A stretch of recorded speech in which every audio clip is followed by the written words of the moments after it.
New York, la 4e commission de l'ONU chargée des questions politiques spéciales et de la décolonisation a adopté ce matin une résolution sur la Nouvelle-Calédonie. Elle réaffirme qu'il appartient au peuple de ce territoire de déterminer librement son futur statut politique. La commission demande à l'État, en coopération avec le gouvernement calédonien et l'ONU, de mettre au point des programmes d'éducation politique. Elle exhorte les parties prenantes et les forces de l'ordre à faire preuve de la plus grande retenue afin d'éviter d'aggraver une situation déjà tendue. Je trouve que le discours du Premier ministre sur la Nouvelle-Calédonie est complètement déconnecté. Complètement déconnecté puisqu'il n'y a pas d'annonce de soutien financier pour la Nouvelle-Calédonie alors qu'on traverse la plus grave crise économique, sociale, humanitaire de notre histoire. Aujourd'hui, on a perdu 20 points de PIB, qu'on a des dizaines de milliers de chômeurs, qu'on a perdu plus de 700 entreprises, que d'autres vont fermer, que les Calédoniens quittent le territoire.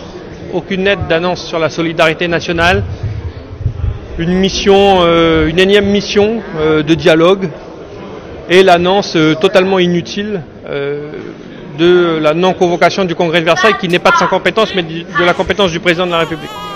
Donc le Premier ministre est passé complètement à côté de son discours sur la Nouvelle-Calédonie. Ça prouve qu'on a encore du travail à faire auprès de ses équipes, auprès de lui, pour qu'il saisisse bien les problématiques chez nous. Vous aviez des assurances contraires. Vous allez être déçu par ce qu'il vient de dire par rapport à ce qu'il vous a dit. Non, nous, on lui avait intimé de parler d'économie et de soutien aux entreprises, de soutien au pouvoir d'achat, de solidarité nationale, et qu'il fallait laisser le temps de décaler effectivement les élections provinciales pour ensuite aborder tranquillement les sujets institutionnels. Il ne parle que de sujets institutionnels. Alors, on accepte le fait que les élections soient reportées, c'est à notre demande. Enfin, elles doivent être reportées pour des bonnes raisons, pas pour des mauvaises raisons.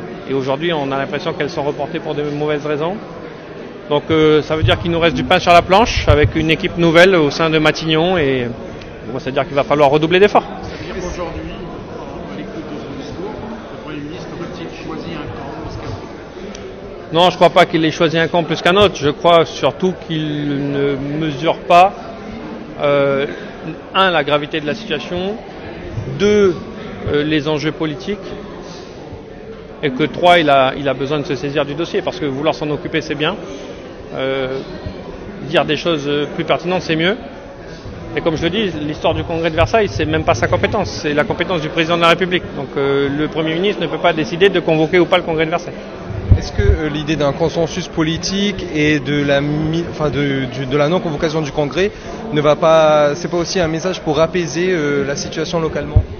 Si vous pensez que ça apaise les Calédoniens de leur dire, en fait, vous n'aurez pas le droit de vote malgré les 4 mois de mobilisation, vous vous êtes fait attaquer pour que le droit de vote soit retiré, on vous a brûlé vos maisons, on vous a brûlé vos entreprises, vous avez tenu bon pour obtenir ce droit de vote et puis finalement on le retire ou on ne le fait pas et on donne raison à ceux qui cassent et ceux qui brûlent. Vous pensez que ça apaise? Justement, Nicolas Destor, le président de la République, vous venez de le dire à l'instant, du ressort du président de la République, il devra recevoir en novembre prochain. Vous y serez ou pas du tout? Ah ben non, mais évidemment que j'y serai. Moi, je ne suis pas partisan de la chaise vide. Moi, je suis partisan de participer, d'expliquer, d'argumenter. Il va falloir continuer à le faire. Bon, on va voir. Je suis déjà avec les équipes du Premier ministre, évidemment par message pour leur dire tout le bien que je pense du discours. Voilà, donc je pense que le Premier ministre n'a pas saisi la gravité de la situation économique et sociale sur place, parce que comme je dis, aucune annonce financière. On a un besoin d'1 milliard d'euros par an, on a un besoin de 5 milliards sur 5 ans, aucune annonce financière, et on nous ressort cette histoire du Congrès de Versailles qui n'est pas à sa main. Donc, à côté.